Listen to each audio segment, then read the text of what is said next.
I found my wife crying. The reason broke my heart. When I married Emma, I believed I had given her a life full of comfort. She smiled in front of everyone, laughed during family dinners, and always supported me when I returned from work, tired. But one night, everything changed. I entered our bedroom quietly, and I saw her sitting at the edge of the bed. Her shoulders were shaking, her face was hidden in her hands.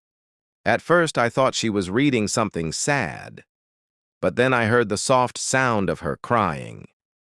My heart froze. I walked closer and touched her shoulder gently. She quickly wiped her tears and forced a smile. "I am fine," she whispered, but her voice was broken. I held her hands and asked, "Please, tell me what is wrong." For a long moment, she stayed silent. Then she looked into my eyes and said, "I feel alone."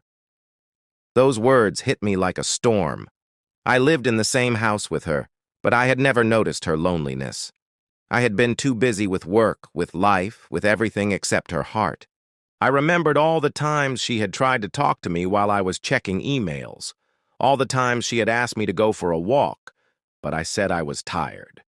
Suddenly, her tears made sense.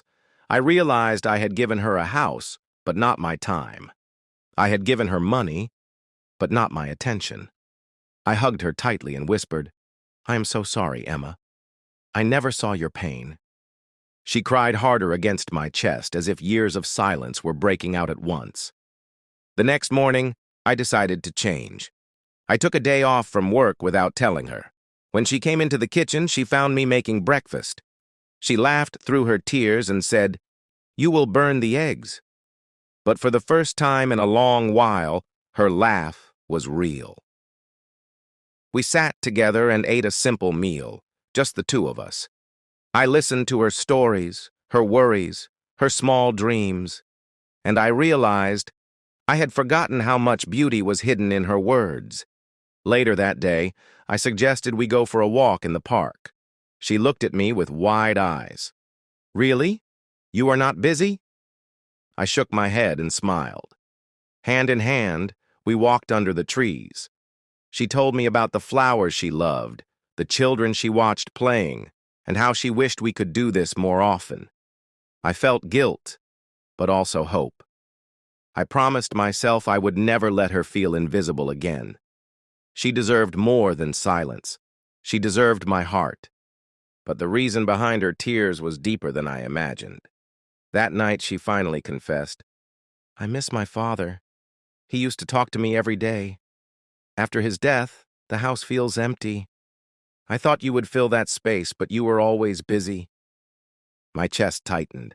I had never asked how much she still carried that grief. I thought time had healed her, but it had only buried the pain. She cried quietly again, and this time, I cried with her. The following weeks became a new chapter in our marriage. Every evening, I made sure to return home early. Sometimes we cooked dinner together. Other times, we simply sat in the living room, sharing tea and memories. One night, she showed me her father's old diary. She read his words aloud, and I listened carefully. I realized she didn't just miss him. She missed being truly heard. And that was my job now, not as a husband only, but as her closest friend.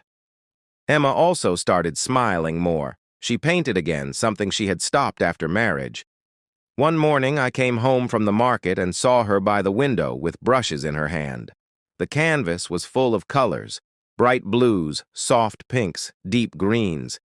She turned to me with shy eyes and said, "I want to live again."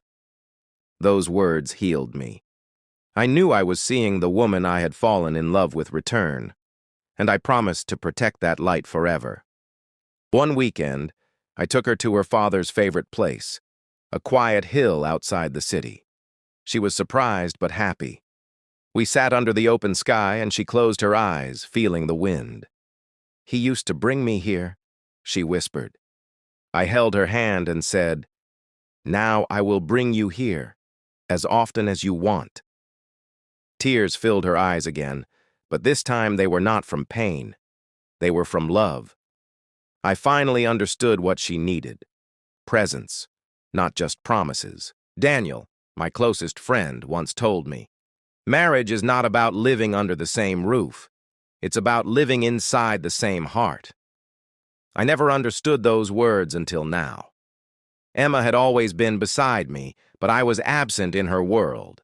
Now, by listening to her, laughing with her, crying with her, I was slowly entering her heart again, and every step I took toward her made our marriage stronger.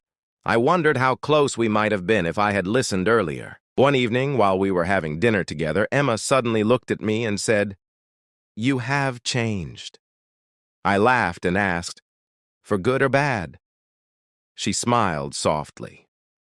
"For love," she whispered. My eyes grew wet, and I reached across the table to hold her hand. That small moment, simple and quiet, felt like the biggest victory of my life. I had almost lost her to loneliness, but now I was finding her all over again, and she was finding me too. Looking back now, I realize how fragile love can be if it is ignored.